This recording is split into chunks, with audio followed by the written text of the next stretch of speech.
Bonjour à tous, Bonjour. nous sommes ravis que vous soyez avec nous cet après-midi. Merci de nous avoir préférés plutôt que les terrasses. Bah, oui, bon, la météo a aidé quand même, ça a été aussi bien. Je suis donc Stéphanie. Je suis Karine, pilote de capsule également. Nous sommes ravis donc de vous retrouver. C'est notre premier webinaire live, donc on vous demande d'être un petit peu indulgent avec nous. Sympa. Je vais laisser des commentaires sympas. Oui, nous sommes aussi ravis d'être démasqués. On a fait nos tests, donc on peut être l'une à côté de l'autre sans risque. Juste avant de commencer, donc pour vous expliquer ce qui va se passer, on est 30 minutes ensemble, on va essayer de respecter le timing pour tout le monde. On va vous présenter, c'est l'occasion pour nous de vous présenter notre livre blanc qu'on a décidé de rendre public aujourd'hui. Donc vous aurez le lien à la fin de cette présentation dans le chat. Et donc ce livre blanc qu'on a écrit toutes les deux et qui s'appelle donc Construire une stratégie de transformation numérique, les 4 conseils clés pour réussir votre feuille de route.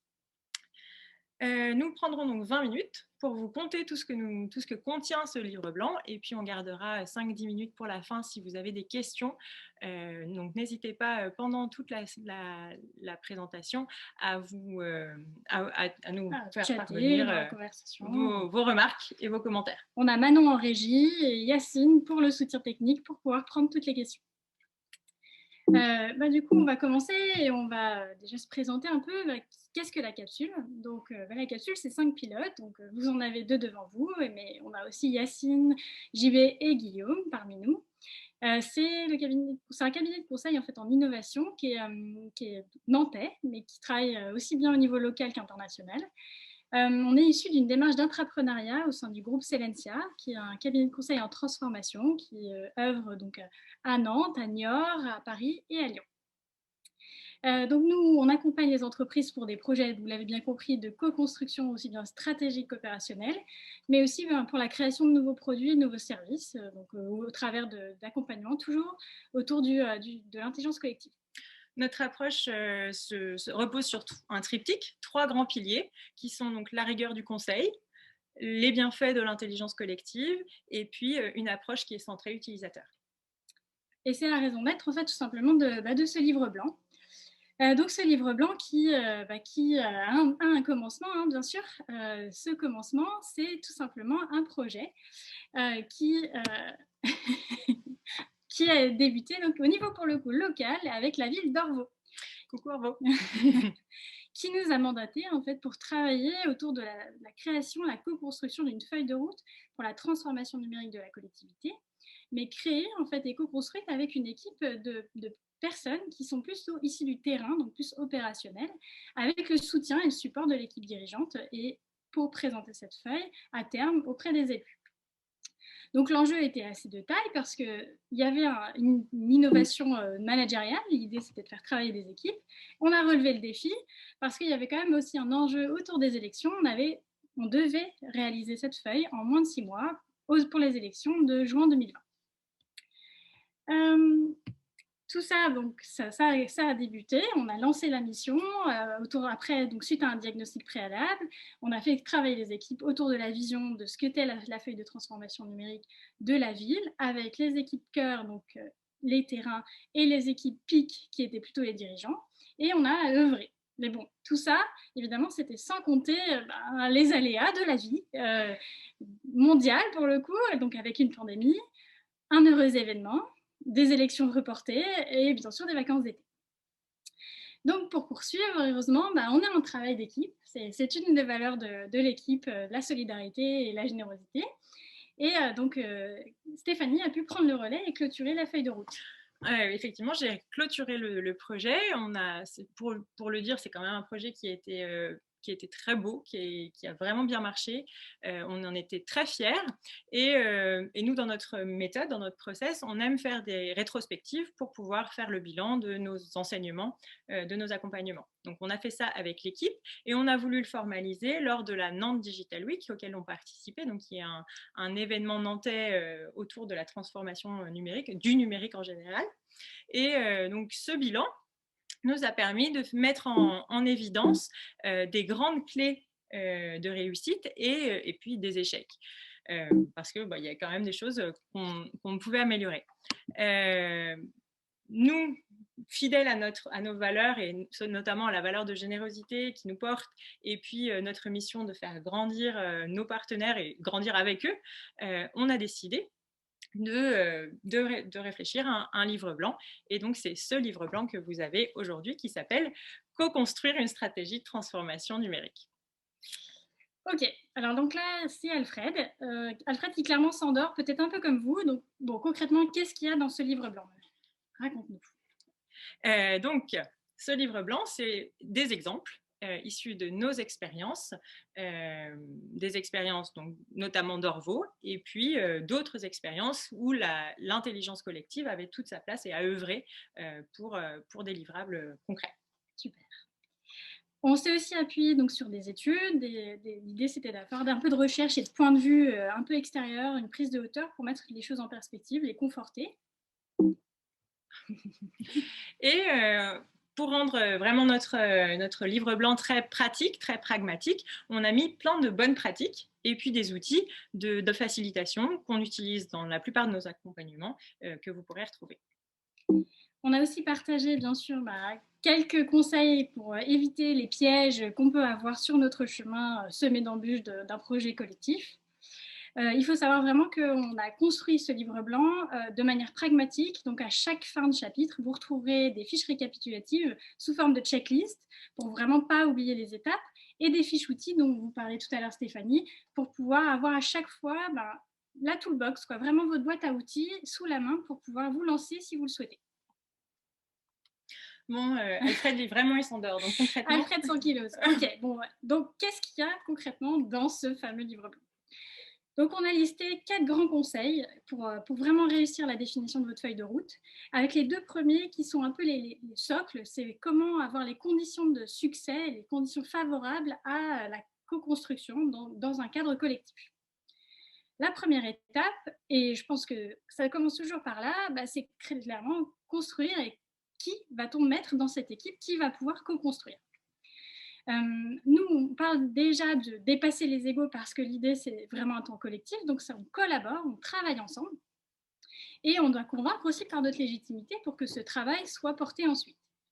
Donc, il ne faut pas hésiter à désigner des membres légitimes, c'est-à-dire qui ont une vraie valeur ajoutée, qui peuvent concrètement contribuer à cette feuille de route par leur présence, par leur compréhension du sujet, par leur remontée terrain, leur contact avec l'une des compétences qui peut être clé dans la feuille de route. Quel que soit le sujet, prenez des gens qui ont un intérêt et qui peuvent œuvrer concrètement.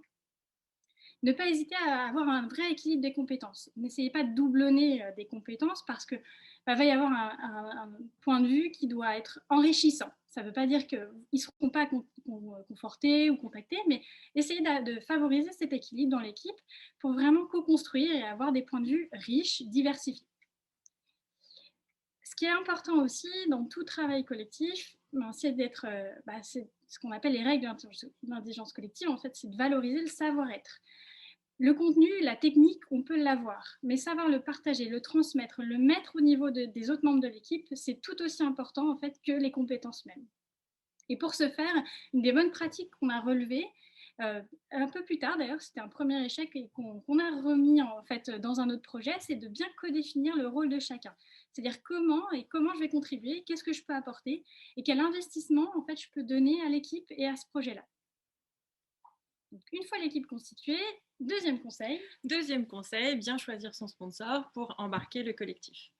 Un des grands atouts de choisir une démarche de co-construction, c'est d'initier, d'ancrer dès le début une démarche d'accompagnement du changement.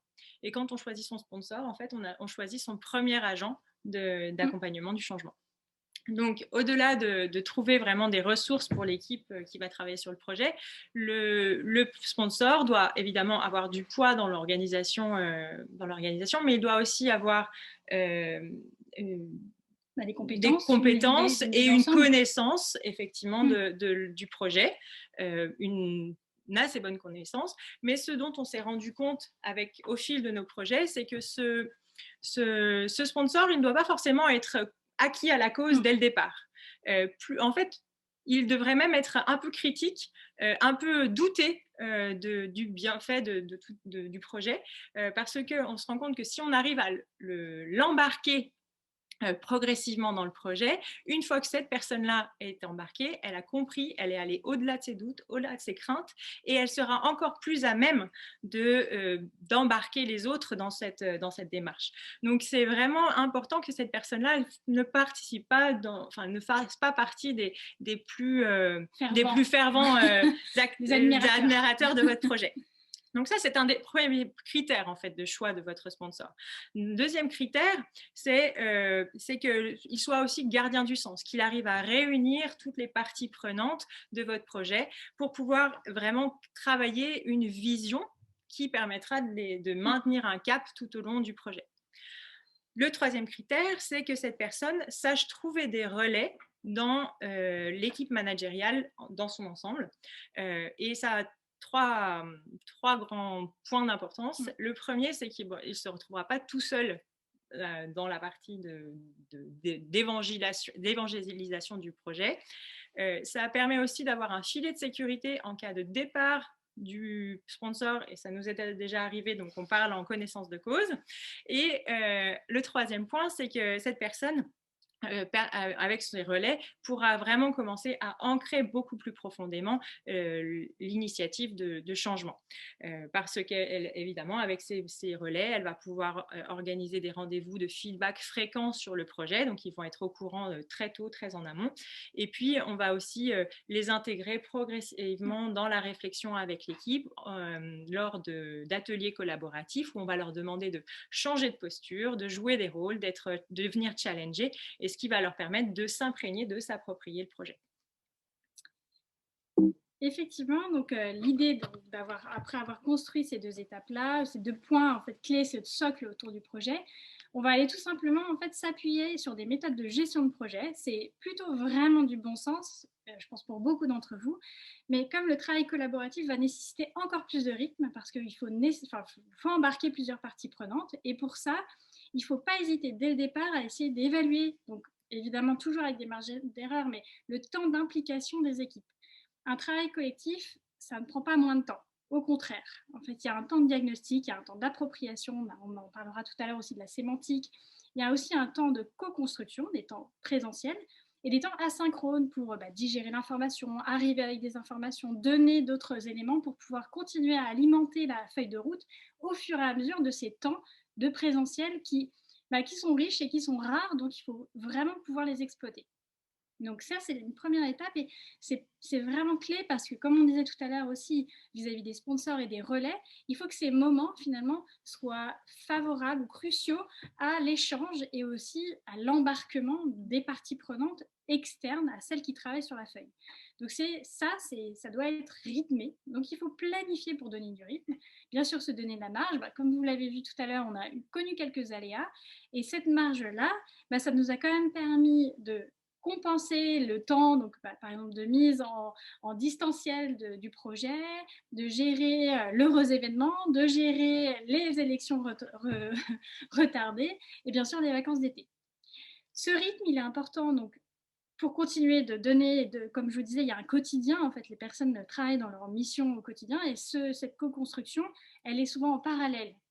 Et donc, il faut bien continuer à les alimenter, à les rendre partie prenante tout au long de cette période, donc avec un début et une fin, bien sûr, mais au travers de ces temps forts aussi, de co-construire concrètement, c'est-à-dire pas juste continuer à réfléchir, acter certaines étapes clés de la feuille de route pour vraiment bâtir ta feuille de route. Parce que il faut pas se perdre finalement. C'est une réflexion qui avance en marchant au gré de l'équipe. Et donc ces moments forts qui peuvent être la réunion par exemple de l'équipe cœur et d'une équipe dirigeante permettent d'acter certains points clés de la feuille de route. Le quatrième conseil, qui est donc valoriser le travail de réflexion de manière simple et pragmatique, c'est souvent quelque chose qu'on oublie de faire.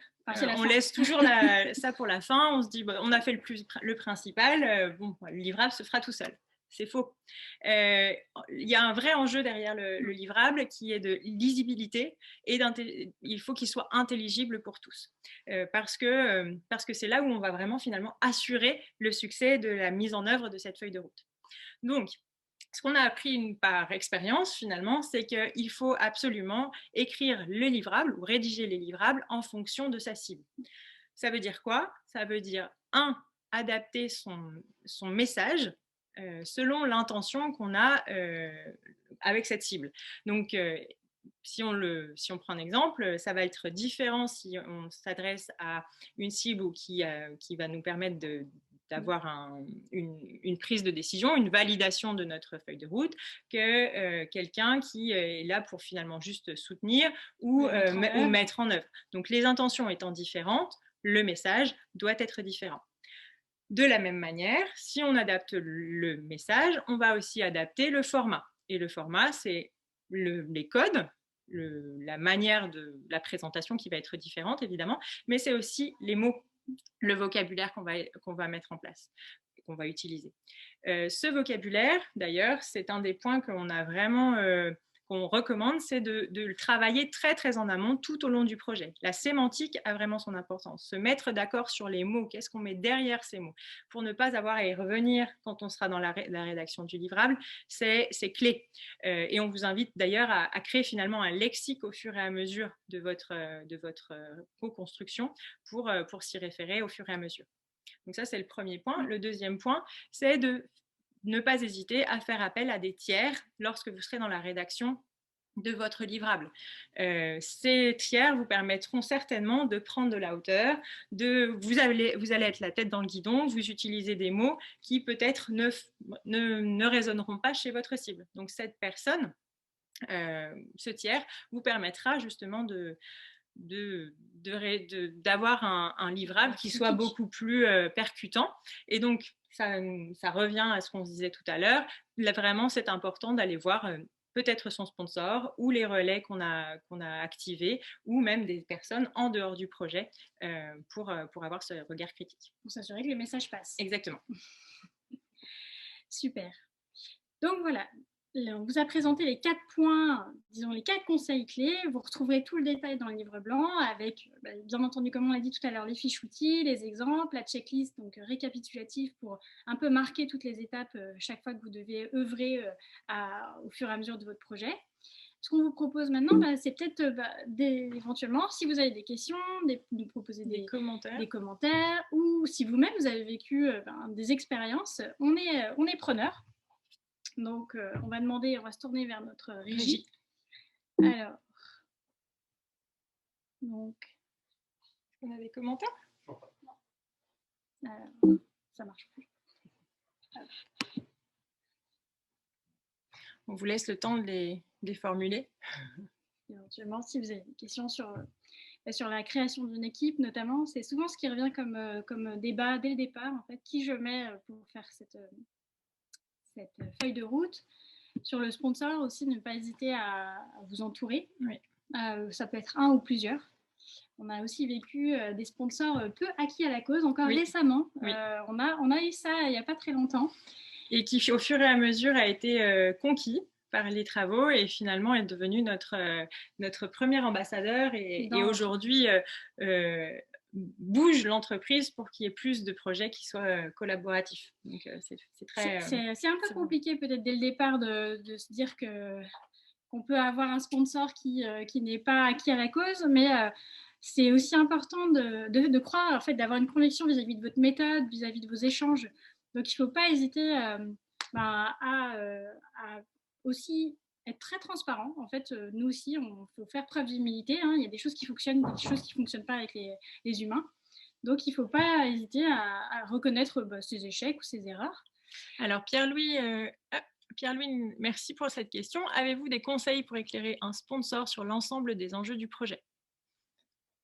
Nous, ce qu'on avait fait, en fait, c'était qu'on faisait quand on vous parlait, donc on avait des points formels. On parlait tout à l'heure de la gestion de projet où on avait les travaux d'équipe. Et puis, il y avait les points formels avec donc, le sponsor et les autres managers. Mais il y avait beaucoup, en fait, de points informels Où là, ce qui était, on marque aussi dans le livre blanc, mais c'est qu'on sortait aussi du contexte, c'est-à-dire dans un moment comme vraiment informel, autour d'un café, autour d'un point avant la journée de travaux, la personne en fait venait dans nos locaux, puisque ça se passait dans nos locaux, pour sortir un peu du cadre habituel, sortir du champ en fait et du contexte habituel des parties prenantes. Et c'est là qu'on pouvait échanger, s'ouvrir en fait aussi sur nos problématiques, sur que penser de telle ou telle personne, voilà, des problématiques de l'équipe également. On a eu pas mal de discussions sur ça.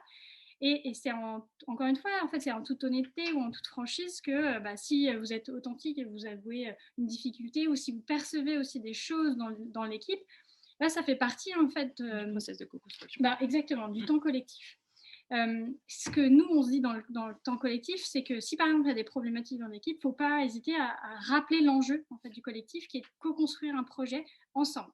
Donc ça ramène un peu, comme on dit, le clocher au centre du village. Il ne faut pas oublier la raison d'être de votre présence. Et le résultat est un livrable qu'on construit ensemble. On a une autre question de Marie. Le sponsor est-il présenté comme tel au reste de l'équipe? Ah oui, tout à fait. Il faut que ce sponsor incarne le projet du départ. Donc, il est présenté comme tel dans l'équipe. Il faut justement qu'on arrive à avoir cette relation de confiance entre l'équipe et son sponsor pour que les échanges se passent de manière très fluide et sans nous, en fait, on n'est pas c'est pas parce que nous, on a participé au projet d'Orvo qu'en fait, il faut forcément un facilitateur. C'est mieux, on le souligne, c'est mieux d'avoir un facilitateur, mais en tout cas, il faut que la fluidité passe. La relation passe très bien avec l'équipe et donc du coup le sponsor oui est présenté comme tel au reste de l'équipe et au reste de l'entreprise, de l'organisation. Totalement. Est-ce que vous avez d'autres petites questions? On est là pour ça. Sur les livrables, c'est vrai que il y a aussi des choses sur les livrables, parce que comme on vous dit, on a tendance à arriver à construire son livrable et puis après il faut le vendre. La co-construction en soi vraiment du livrable final a pris beaucoup de temps, et ça en prend un peu, parce qu'on voit qu'il y a une intelligence à l'œuvre en fait. Ça se construit, c'est des chemins de pensée et on trace des nouvelles routes, et forcément ce que nous on s'est vraiment très vite rendu compte, c'était qu'il fallait acter des choses pour pouvoir poser des briques, et de ces briques là continuer à avancer sans forcément actionner le retour en arrière, sauf cas évidemment extrême urgence, mais c'était intéressant de poser des éléments forts pour après construire votre arbre en fait. Et sur la communication, c'est vrai que l'écueil, c'était que faut vendre votre feuille de route. Donc là, en plus, on avait chez Orvo, c'était double cible. Il y avait les managers et il y avait les élus. Mais dans le cas de figure, en fait, il faut parfois aussi vendre votre feuille de route, ou en tout cas votre projet, votre stratégie, donc à vos managers, mais aussi à vos collègues, à vos autres ambassadeurs, aux personnes qui sont peut-être plus éloignées de vous. Donc il faut bien penser, continuer à se mettre à la place d'eux et se dire qu'est-ce qui va fonctionner et quel levier on peut activer pour que ça fonctionne. D'ailleurs, Karine, ce que tu dis est un enjeu en fait qu'on a bien relevé et qu'on a mis en exergue dans notre livre blanc. C'est cette capacité, et quand vous choisirez les membres de l'équipe, c'est important d'avoir cette capacité à passer du stratégique à l'opérationnel, de toujours avoir cette prise de hauteur qui est essentielle, d'être concentré sur son sujet, mais de pouvoir relever la tête. Parce qu'on parle de stratégie qu'il va falloir appliquer à de l'opérationnel. Donc vraiment, c'est un point important. Et là, le rôle du sponsor peut être intéressant aussi pour continuer de rappeler les enjeux. C'est quoi les enjeux, par exemple, de la collectivité, de l'organisation, ce qu'on avait fait pour pas oublier, parce que c'est compliqué de faire cet aller-retour, de vraiment s'appuyer sur cette vision. On avait construit dès le départ la vision, et on le fait souvent. C'est au travers, par exemple, d'une technique de facilitation assez simple, mais c'est quoi la transformation numérique pour nous? Ça signifie quoi? Et surtout, ce que ça signifie pas, ça permet de mettre des limites et de dire on n'ira pas sur ce champ-là parce que ça ne nous ressemble pas et parce que ce n'est pas notre intérêt. Et on parlait de sémantique, et c'est vraiment important de définir ensemble ce qu'on entend dans une stratégie, dans une transformation, parce que c'est des termes qui peuvent sonner creux pour votre collègue qui n'a pas travaillé, qui n'a pas réfléchi au sujet. Et il faut vraiment l'exemplifier, donner des exemples concrets pour que ça parle ensuite aux gens. On a une autre question qui est très intéressante. Comment gérer les craintes qui peuvent être légitimes au niveau des relations des équipes et du sponsor, qui parfois est un manager, directrice élu? Alors nous, et c'est ce qu'on conseille aujourd'hui maintenant quand on commence, même avant de commencer le projet, c'est de réunir les équipes dans un atelier et dans lequel ils vont apprendre à se connaître, ils vont décider en fait de leur manière d'être, ils vont décider de la manière dont ils vont s'exprimer, donc le cadre en fait dans lequel ils vont travailler. Et ça, c'est je vais dire, une étape obligée, une étape qu'on ne peut plus louper aujourd'hui quand on fait travailler sur un projet de co-construction qui va durer des semaines, voire des mois. Et ça permet justement de lever ses craintes, de se parler en toute confiance et de comprendre en fait le contexte de chacun et ce qui pourrait bloquer. La charte d'équipe, elle a vraiment bien fonctionné une fois qu'elle a été posée. On se met d'accord sur nos règles de fonctionnement entre nous. C'est un peu un contrat de confiance en fait dans l'équipe et ça permet après de pouvoir dire les choses. On a aussi des techniques dans l'intelligence collective, c'est la purge. Parce que ça arrive, en fait, c'est la vie d'équipe, c'est la vie d'humain. On a des jours avec, des jours sans, des problèmes. La pandémie, en plus, en a rajouté une couche dans beaucoup de contextes. Donc, il ne faut pas hésiter à dire les choses. Et puis on va définir de manière différente, quoi. En binôme, en direct avec le sponsor ou avec le tiers. Nous, en tant que tiers, on a recueilli beaucoup de paroles et ça aide aussi à se décharger. Et puis dans cette réunion, on va aussi apprendre à définir les rôles. Et justement, s'il y a une histoire de hiérarchie en fait qui intervient dans l'équipe, les rôles peuvent être redistribués pour faire en sorte que justement cette hiérarchie soit plus aplanie, on va dire. Oui, c'est ça. C'est pas le lieu. Ouais. Pierre-Louis a encore une question. Comment repérer les ambassadeurs du changement dans une entreprise lorsqu'on arrive de l'externe en tant que chef de projet? Là, moi, je dirais qu'il faut s'appuyer quand même sur les équipes qui poussent le projet. En tout cas, nous, c'est les volontaires. Ça, c'est très important. Quand on fait des projets de conduite du changement, je sais pas, des projets d'ambassadeurs ou même des projets de reverse mentoring, il ne faut pas hésiter à s'appuyer sur ces volontaires-là. En fait, c'est des vrais leviers qui vous permettent, vous, d'autant plus d'identifier rapidement, on peut appeler ça les quick wins, mais d'identifier rapidement les personnes qui vont pouvoir, après, être un bon relais. Comme on disait, il faut faire attention à ceux qui sont trop peut-être à fond, mais quand vous arrivez, il va vite falloir comprendre qui est partant et qui l'est moins. Et puis, comme dans toute stratégie des alliés, bien identifier ceux qui peuvent être réfractaires, parce qu'encore une fois, ça fait partie de la vie du projet et c'est bien normal en fait. On vous remercie vraiment pour vos questions. On va essayer de conclure avant que ça soit 2 heures. Merci Nicolas, merci Béatrice d'être venue. Donc, n'hésitez pas encore une fois à poser des questions plus tard ou au travers d'autres supports. Ce que nous, en fait, on voulait vous partager, c'est qu'on est assez convaincus, même, je pense qu'on est convaincus clairement, du bien fondé d'une démarche autour de l'intelligence collective. On a réellement essayé, de vous partager ce qu'on a compris, ce qu'on a vécu, des enseignements de premier niveau, mais quoi qu'il en soit, comme on disait, comme toute aventure humaine, vous allez vivre aussi, vos premiers pas ou vos problèmes, vos écueils. Et puis, c'est pas grave, ça s'enrichit. Et pour nous, c'est toujours vecteur en fait d'information, d'enseignement, d'apprentissage. Et c'est un peu comme l'éducation. On vous apprend à marcher, mais c'est quand même vous qui mettrez un pas devant l'autre. Donc, c'est vraiment comme ça qu'on l'a pensé, en vous donnant tous les outils et après pour vous lancer. Juste un petit mot quand même sur ce livre blanc. Pour nous, c'est une première version. C'est un work in progress. On a déjà des idées pour le faire évoluer.